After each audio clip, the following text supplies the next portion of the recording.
I'm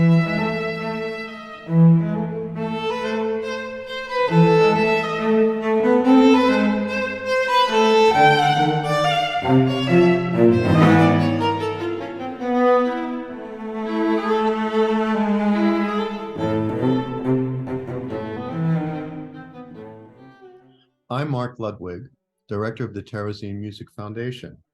To mark International Holocaust Remembrance Day, we are honored to present a conversation with Dr. Anna Ornstein, a survivor of Auschwitz, distinguished child psychiatrist, and Holocaust educator, and if I might add, a wonderful soul. Now, Anna, over the years, you continue to be an inspiring force in the Terezin Music Foundation's Holocaust education programs, and you so powerfully engage students with stories of your family's history before, during, and after the war. We're going to look at a selection of photographs of your family and read excerpts from your very special book, My Mother's Eyes. So we're going to switch over to the PowerPoint to see some of those photos and talk about it and read from your book. Okay, I'm looking forward. But with your book, My Mother's Eyes, can you first take us into what was the genesis of this book? The genesis was a Passover dinner. You know, I have not spoken very much about my experiences. I was very busy raising my children. I may have told them a story here and there, but it became a custom, kind of an event after we finished the meal, and the children began to get away out of the children then play a little bit, and they were not at the table so much. And then I would say a story, one single story of my experiences in camp. And the children didn't pay attention, but the adults did. And these were little stories that I did not talk about before. So it was news to them. And every one of these stories, if you look into the book, you will see it happened to be, you can see that it was created for that occasion. I wrote it for the Passover dinner, when after the afikomen is found and the children are busy playing and not paying necessarily so much attention, a new story would emerge. In other words, I did not tell this story before. Right. And in the way, as I've read this book several times, yes, the members of your family emerge. And in fact, in your family, this first photograph, can you tell us who this is? I just looking at him here. He was extremely handsome. This is my dearest younger brother. We called him Bundy. Andrew was his real name, but in Hungarian, this is the way we called him. What you see here, just how handsome he was. You see how beautiful his blue eyes. My mother had blue eyes. The other brother also had. And he is in the uniform of the high school from which he graduated. And that was a Catholic high school in Miskolc, where they went to high school, did not have a Jewish high school. It had Catholic and Protestant, and they had to pass a special examination to be accepted, because only certain number of Jews could be admitted to this high school. you know the expression numerus clausus, that is in Italian, Latin rather than Italian, and only a certain number of Jewish boys, no, these were all boys, only a certain number could be added to the Protestant or Catholic schools. Now, this is a very fancy uniform that he's wearing. This is his matura. I don't know in English, but the matura is the is the examination at the end of high school, and then you are graduating. It's final exam then. Yeah. But I want to tell you something. A Jewish child did not have the hope of going into a university. No, in a Jewish house, and certainly in my family, it was important to take all the opportunities that you could get for education, and whether or not you will be able to go to the university, too bad. Yes, we wish he could have gone to a university, but that was not open for Jewish children. But at least, as the way my parents were thinking about it, he got as much education as he possibly could in a high school. This was the uniform the boys were wearing for their final examination. Could I read an excerpt? Yes, from your story, The Backpack. This is from My Mother's Eyes. And you write, Andrew was a handsome young man. Most striking were his large blue eyes set deep under his high forehead and dark brown brows. His mouth was prominent too. He had thick, sensuous lips, and just as in his eyes, there was always a touch of sadness around them. He was very serious about everything. We called him the philosopher, always reading, thinking, arguing a point in history, politics, or literature. He had told me that at age 11, I was not too young to read War and Peace, but he did not want to help me with a simple question in algebra because, quote, how can you expect a girl to understand that? He was 3 years my senior, and I thought him to be very wise and very knowledgeable. And from there, I'd like you to talk a little bit about, so for them to have an education, your two brothers, the payment for that education. Can you share, how did you raise the funds for this?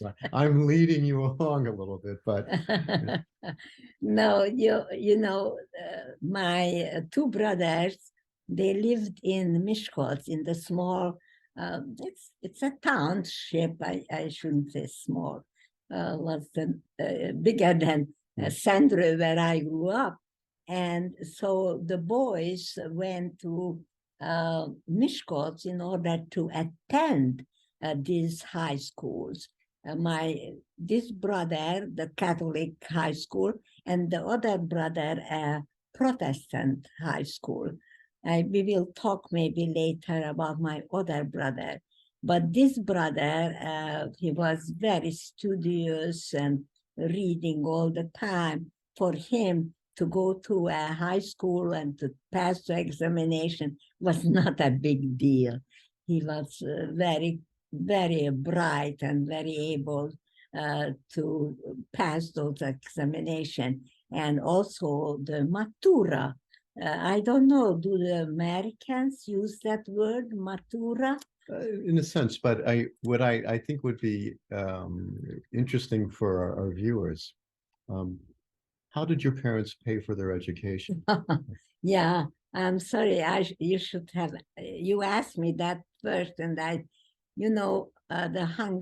Hungarian money didn't have much value, certainly during these times, and so we paid with food, and it had to be something that was you were able to create create. Uh, you had to create. You had to create that is the better word for it. Food that they would otherwise not be able to have. That meant that we needed kosher fat. I hope the audience knows what kosher means. Yes. That it has to be in keeping with a certain expectation. Jewish law, dietary law. Correct. Dietary law. And so my mother helped me. She taught me how to stuff a goose in such a way that it will grow a fat. Now, I hope you understand. I am not stuffing a goose that it is already uh, uh, already dead. No, these are live birds, and we had to stuff them with corn. It was force feeding. Force feeding. And that would take, I would say, maybe a month or so to grow enough fat on a geese body, so after which we then had taken to the shochet. Yeah. I don't know anymore the word for it, and then send this fat to my uncle and aunt where the boys were living. And that was our payment, not the Hungarian money, which didn't have much value, but this fat was the way in which we paid for them. See, I love these little side stories because it adds, just like the stories, the collection of stories in my mother's eyes. Yeah. You bring us into the world of pre-war Hungary, especially your world. And then this is another way, just like you shared with the generations in your family at the Seder table, these members of your family. Here's another photo. Who is this? This is my older brother, very different from the younger one, 5 years older than myself. I have wonderful, beautiful stories about him as well. He was very self-assured. He felt great hope for himself and for the Jewish people. He made every effort to go to the partisans, you know. He, not like my younger brother, he wouldn't think of being a fighter. But this brother of mine, the older one, made every effort to join the partisans. Do people know? Yes, what the resistance, yeah. Unfortunately, he was not able, and both of these boys, should I say it now? But I want to tell you, okay, suddenly, because I see the picture of both of them right now. They did not make it. The Hungarian genocide took only 1 year, a little bit less than a year, but it was complete. They killed the half of the Jewish population, among them these young people, mainly these young people. I have long stories about both of them. My older brother, I still do not know. I do not know how they died. There is no way for me to figure it out. They were in the in the, what was it called? The, uh, maybe you will have to help me. What was it called when the Jews, the Jews did not have a uniform. They didn't have any guns. No, They worked for they were in labor camps. the labor camps, Mm. and they were not able to exterminate or to collect or to take them to ghettos in Budapest. Only the people on the countryside, like myself, and then these young people who were working for the German and the Hungarian military, they were the victims of this genocide. Mm. Can I read one section from the backpack that is one of many throughout your book that are so very touching? These are very touching personal moments. You write the following. This is as Andrew is about to be sent away. And you're referring to we as being you and your mother. You write, as we packed and repacked the backpack innumerable times, he, Andrew, kept trying it on to see if he could lift it, if he could walk with it. We focused on how this skinny boy would be able to carry a backpack that was filled to its limit. It was good to be busy this way. While we were packing, he was still there. He was still with us. Yes. And then you bring up a really powerful, it's very touching, again, I say touching insight. You write, strange the way important moments in life become etched in one's mind. I don't remember saying goodbye to him, kissing or hugging him. I don't remember where my father was just then or what my mother looked like as she watched him walk out of the house. What I remember vividly is my own gaze fixed on the backpack as he walked through the door of the porch. I was watching intently to see whether the backpack was sitting tightly enough against his back or whether the straps were cutting too deeply into his narrow shoulders. My preoccupation with the backpack dulled the pain of realization that we probably would never see each other again. But I did not know that we will not see each other. But that was the feeling. That was what we thought is happening, that we have to say goodbye forever. Why? Why? Why couldn't we think that they wanted us to be alive? Because nobody did want us to live alive. That was the whole point of Eichmann. You know the name Eichmann? He was one who was supposed to be in charge of the Jewish question. The Jewish question. What was the Jewish question? What did the Jews do that they have to be killed? What is the crime they committed? Just as I said to my little boy, what is the crime that your grandfather had committed? The crime was that he was born a Jew. Can we look at another picture? Please. Oh, this is a nice memory, no? Yes, very much. No, that is my younger brother in the middle. On the left is myself, and I must say a very lovely young woman. Yes, as you are today. I don't know.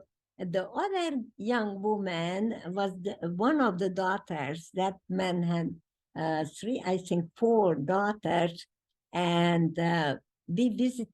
Either I think she may have been visiting, but I see a picture in the background, and now I think.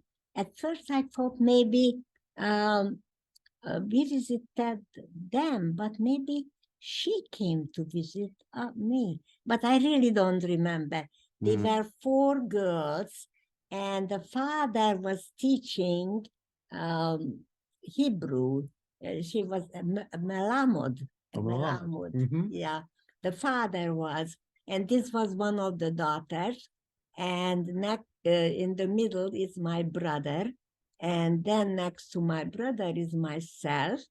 And I now, as I say, I am not sure whether we went to visit them or they came to visit Uh-huh. us, but we were very good friends. And when we went to the town, they lived in Miskolc, in the bigger town, and we would go and visit with them. But I'm not sure whether the visit went one way or the other. Whose camera was it? Because it must have been very special to own a camera in those days, I would think. What a wonderful question. My goodness sake. I don't know. Hmm. We didn't have So a you don't know camera. who took the picture at that moment. No idea. I see. But I would suspect that maybe the family, this other family, had a camera. Yeah. But you are raising a And that's one of the things I love of photography. It captures that special moment, where you're together with Andrew. In fact, I want to go to this next set of photos. Yes. And who are these people? Now, this is my father. It's very kind of posing. He's very clearly, the photographer told him, Mr. Brun, you have to sit up and he's in his military uniform. Yeah. Right? Yeah. Huh? This is from the First World War. My father was much older than my mother, and he was in the First World War, but he was not in action. And I imagine that this picture was taken because he was, saying, I was in war, though I didn't do any action. I know that he didn't see any action. But the photograph, I suspect, was just the kind of thing that everybody had to do because it indicated that you are that generation, certainly. Very interesting.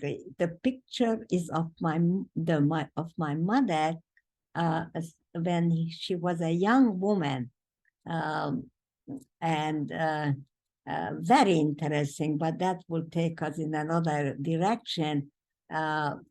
She was on vacation, and she was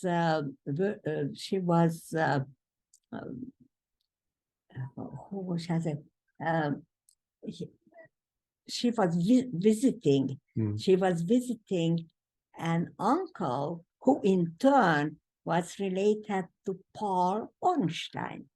Oh, that is. Oh, no. Oh, I think that's fine. Okay. Maybe I'll find it later. Yeah. Your husband, Paul. Oh, yes. My husband, Paul.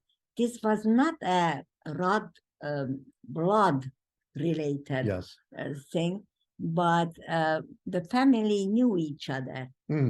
That is, and this is a picture of my mother, and I think she was a pretty good-looking young woman as well. Yeah, I can see the resemblance between the two of you. Yeah, absolutely. Yeah. So your mother, here's another photo of your mother and father years later, right? Yes. Oh, this is part of a picture of all the Brun family. My maiden name is Brun, and I still have somebody working on the question where the Bruns come from. Most likely from Moravia, because it's a town called Brno. And that is, so this is a lovely picture. And I think it was taken when I wasn't born yet. Good picture of my mother as my father as well. As you see, my dear father lost his hair very early. And our son, Raphael, also very true, resembles my father very much in personality in many ways. My father was a very loving, kind, wonderful person. I have long stories about him. In fact, you have stories in your book Yes, that you write about, for example, when you sat in his lap. And do you remember what the music you listened to? yes, a very interesting story. I wrote about it quite a bit. Uh, uh, you know, where I grew up in Sandro, we didn't have any electricity. So even though both my parents loved music and went to the opera in Miskolc, certainly not in Centre. Centre had nothing like that. But um,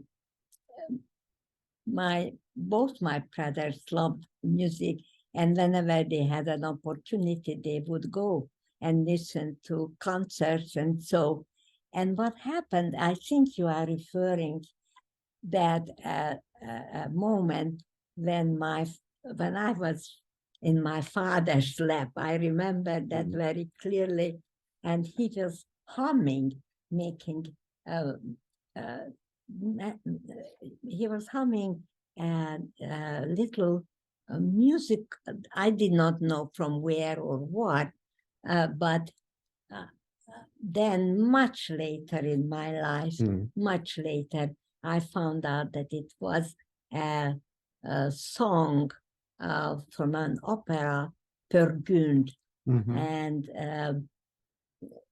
then much, much later, when my son-in-law was visiting us and playing the piano, I began to hum that music, and he on the other side started to play it on the piano, and he was just surprised. He said to me, "Nana, how come you know this music?" I said, "No, I listened to this music when I was a little girl, maybe 10 or even less than that. That it was a late, it is my memory that it was a late Saturday night that he was humming that music, and much later I learned what this music was about." And you wrote about it, and what I loved about this moment in Yes. this story, and it's titled "My Father." Yes. You write, and you take us into the world, if you will, in that at that Yes. moment. You write, "It was dusk, too dark to read, but not time yet to light the kerosene lamp and to say the Havdalah. Father and I sat at the window, watching the cows come to the well for their long drink after a day of grazing in the meadows. As we sat, we sang this melancholy song about the aging and faithful mother patiently awaiting the return of her wayward son." And it's such a touching moment. It's so beautiful. That I had the good luck to have a son-in-law who happened to play the piano and bring to my memory this moment when I sat on my father's lap, and he in turn was humming the Solveig, because there was no other way to reproduce this song but to hum it. Do you know what I mean by humming? And now, at my age, I can still remember that moment when I listened to my son-in-law playing it on the piano. And you write about what the fate of your father, because unfortunately and tragically you lost both brothers and your father. But you and your mother, you were sent to Auschwitz. And this, can you take us through this photo? In fact, these two photos here. Mark, this is after the war. To my mother there. Yeah. Could I just tell the people about my father. Sure. Let's go back to that photo. Yeah. I do want to tell them how my father died. My father died in Auschwitz in the gas chamber. With his mother, whom he loved, and actually of all the Brun family died in that manner. I have a very small group from my father's side of the family who survived the show. And my father was among those who died in the gas chamber in Auschwitz. And I just wanted to say that to the group. Thank you. This is my mother who survived with me. And I remember after we survived, we had no idea where we were. The details are not so important right now. But I know that she would say, should I survive, I want to take care of orphans. At that point, she did not know the boys did not survive. Still, her idea was that what would give meaning to her life after the war would be to take care of orphans. And she made every effort to get that. I have some beautiful pictures to show. Here they are, these gorgeous little young people. And this is another photo of that group. There were over 40 of them, right? I think you wrote about 42. But I also want to tell you, you see here mainly or only girls. It is much easier for girls. It was much easier for girls to survive than for boys, because in Europe, only Jews and Muslims were circumcised. So the boys, a Jewish child, boy child, very difficult to hide. But the girls were easier. So when my mother was looking for, she didn't need to look, there were so many orphans, because many people, when they were collected, they gave away their children whenever it was possible to hide them. And that these children were mainly girls rather than boys. Jewish boys were very hard to hide. Can you write about this in the book? Can you tell us the moment when you came back and you were in Budapest? Yes. And I believe you came to the home of your aunt who had survived. Exactly. We went to my aunt's house, but my mother needed a job.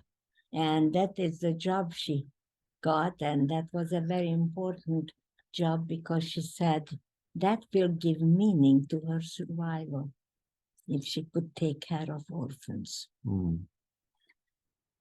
And when you had you had been sent to Auschwitz twice. Oh no, you're going back to I'm going back just a little bit before, because then and you write about those experiences with your mother. And I think we'll save that for another conversation, because there are excerpts that I'll pick along with you that we can read and talk about it in greater detail. But I think also when you tell the story of when you and your mother come to the door of your aunt, and if you would share that. This is very hard. This is very hard, because we were walking very quietly. We had no idea, no way of knowing who would have survived. No. So we walked so quietly, we didn't dare to breathe because so anxious. It was anxiety that taken us over. That the big fear. Who will be there? Who survived? Who made it? We couldn't even breathe. We were so anxious. I remember talking without saying a word in a way. Luckily, my mother knew exactly where my aunt lived before the war, before the German occupation. And that area we did not know for sure, but we were hoping that maybe my aunt would be available, or would be alive. And indeed, my mother knowing the way, we made our way to her house, and indeed, there she was. She opened the door. There are no pictures of that, but my aunt did not need to say any words. She did not know that we survived. But now she had to tell my mother that nobody else did. My mother. That is the story of survival. When you find out that survival had no meaning anymore. Why would you? Why would you survive when nobody else is there? Your mother then, as we see in the photo of these orphans, how long did she do this? After the war? About, no, at least 2 years, I would say. Yeah. Because in the meantime, Paul and I ran away from Hungary, as you know, and we went to medical school. And so I would say 2 years after. Then the authorities found out there was big anti-Semitism in Hungary at the time. And so the authorities found out that my mother was sending these children to Palestine. Oh. Because the anti-Semitism in Hungary was so bad. And you have to think about it, Mark, for a moment. A woman who survived Auschwitz and who knew what was going on had the courage to take on another underground movement, which was to get people into Palestine. And these were mainly young people. And that is what she did. She sent as many as she could possibly. And then a young man, whom we knew he was also related to us in some way, one night he came, Jofineni, that was my mother. They had learned about your activities, that you are sending children to Palestine, and it is not safe for you to do this, or you have to get away from here. And that night, my mother escaped from Hungary. And unfortunately, I don't know what happened to the orphans after that, because she herself was no longer able to take care of them, because they found out that she helped these young children to go to Palestine. I feel very bad, really. I don't understand no, I shouldn't say that. I was very busy building a practice. I had children, but now I wish I was able to find the way to find these children in Palestine. You know, now I know it is not that difficult. Maybe I should have put in an advertisement.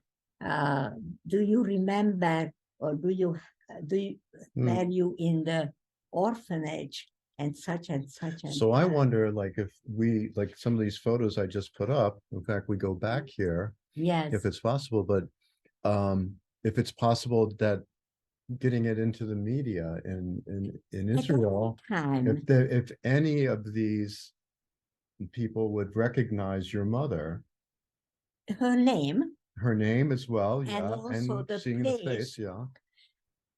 I know exactly it has a very Hungarian name. You wouldn't be able to. What's the Hungarian name?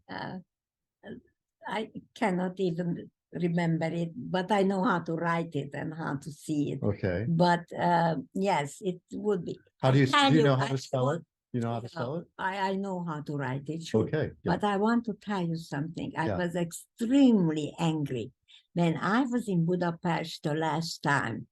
I tried very hard to find out what happened to this particular orphanage. And that point, they didn't give me any help whatsoever, because who was I? Only a survivor. What business do I have? It was impossible. It was so, I was so angry because I said, look, you are dependent on American money. This orphanage would not be able to exist without American Jews making contribution. And then I am here to ask you, would you mind to tell me? But I must tell you, I was also very annoyed with myself, because now I know maybe I wasn't thinking correctly, that I should have just taken a new a street, what do you call it, a streetcar. Streetcar, yeah, yeah. And the go tram. out there and find it. I was without Paul at the time, and I know Paul was still alive, or was he? I don't remember the date of these travels. I don't remember whether I was there. Maybe. But this is interesting that maybe we could circulate some of these photos, and by some chance, Who knows? it's a bit of a miracle, but it's a would be. Mhm. Because yes, there is, because we had, it had to do with a diary. I cannot go into that.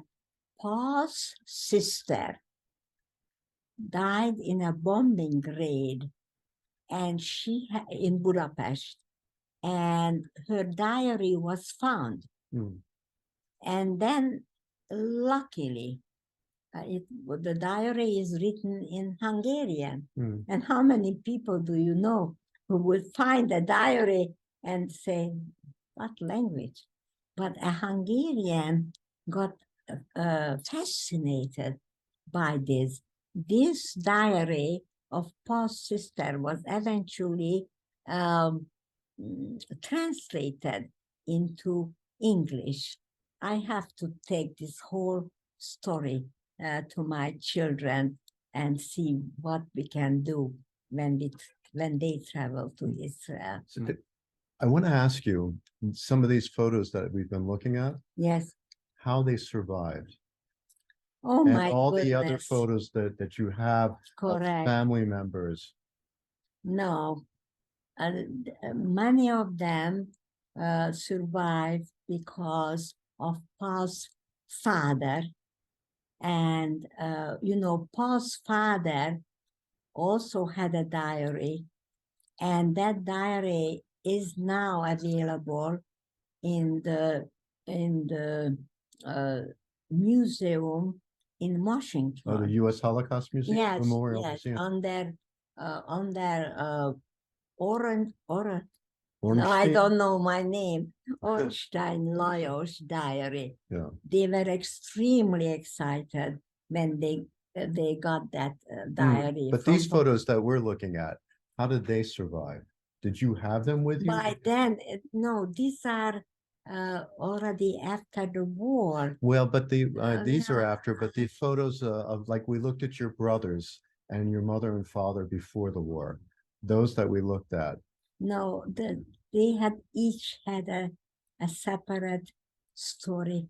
These ones I actually do not know. Did my mother must have taken them with her when she escaped? What a wonderful question. What So an Paul didn't important- have any of these photos. No. So I No, see. Paul could not have had this. And I myself, my God, I have to live a little bit longer until I pull all these things together. Good. Yeah. Because No. it's difficult, all these. I suspect this particular picture must have that my mother brought them. And I know it was not an easy, midnight escape. How she would have even thought about that? Or did Paul, Paul and I, or No. could they have sent it to us before we left? No. This is These are on my frigidaire. Yeah, your refrigerator. Yeah. This is Paul Here's Paul. reading the newspaper just like his father. There. And over here is your mother, right? That is a very good picture. On the far right. Forgot. Yes. And then it's a very good picture of So if you're going all the way to the far left, who are the three children? This is Jeremy. That is Adina. And then we have Nicholas. Your grandchildren. And these are the three grandchildren. So we have the generations. Yes, pretty much. Yeah. Right. So yeah. Here's Jeremy. Yeah. Jeremy. And almost upper center. That's right.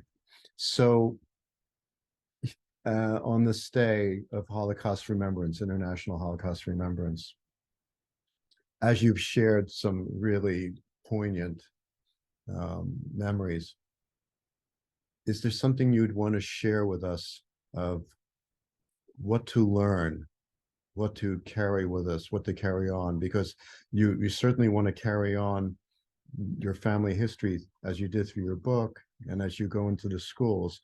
What would be the message you would share that you shared in so many classrooms that we've shared it together with students? Specifically about students? Well, just as we remember on this date. Yes, the situation, Mark, one lecture or even a little book or whatever could not contain all the things that one remembers. It happens over time. And it just so happens that I lived a long life. So I can remember many details that I can still share with the people. And, what do I want to share? I want them to know that survival dependent on many, many things. And certainly the food we were able to consume, that depended totally on the Germans' decision. What would a certain amount of calories need to have a person work for us? We had to work and still survive. We were hungry all the time. How did we fall asleep when we were so hungry all the time? That is how the Germans figured out that they give us enough food so we can work, but not enough to feel saturated. We always felt very hungry, always very hungry. And as you listen to more and more stories, you learn more and more details about just how horrible it was to be so hungry. You don't, generally people say, just let me go to sleep so I don't feel it so much. It's very hard to tell. And what I am telling my children, let's not have any war anymore. Here we have today constant fear of war. I am still afraid of what is happening next. I just depend on my grandchildren, not only my children, but mainly my grandchildren, who will come up to a solution so that there will be no more wars. That is what I am hoping for. What is your hope? What do you think will happen in this world? Will we all just go off in in a big smoke? Or will we make another trial to have mankind figure out how not to kill each other? Mm. That is what we are afraid of, that we will end up killing each other. So we must remember and we must have hope. Exactly. And this is what you share with so many. Mm. Mm-hmm. Unless we not only hope, you have to also know, you have to be how should I say, hope is one thing, and we have to have that. What I also want to hope for is that our next generation will know how difficult it is to keep the mankind in a way that they don't end up killing each other. Mm. That is my question. But I look back at this photo or these two photos, and I see hope just with your mother. All that she lost, and then she had hope for the next generation. Exactly. You know? And so Yes. what she must have instilled in you, that you in turn have instilled in your children and grandchildren. You hope so. You know? So I agree with you on that one. Because I look at these are portraits of hope. You know? That you have absolute. The very fact that when we came back from camp, she said, I want to take care of orphans. Mm. And that is what gives us hope. Yeah. These children and their future. Yes. Which is what you give when you go to the classrooms, when you speak to people. And for this conversation, thank you. And thank you for sharing the stories of your family. And, you know, may their memory be a blessing. I know you're a blessing. Thank you. Okay. And you, for you, what you had created with this organization that you are the head of, it is full of hope. Every year we go to the meeting, to the concerts, and hear young pianists and the musicians of any kind, and we say, yes, this is our hope. We have that in. That is what we have to. Well, as a board member of Terrazine Music Foundation and as an educator, you keep us on our toes and you make us do that. And I thank you very much for doing this today. Thank you, Mark. Thank you.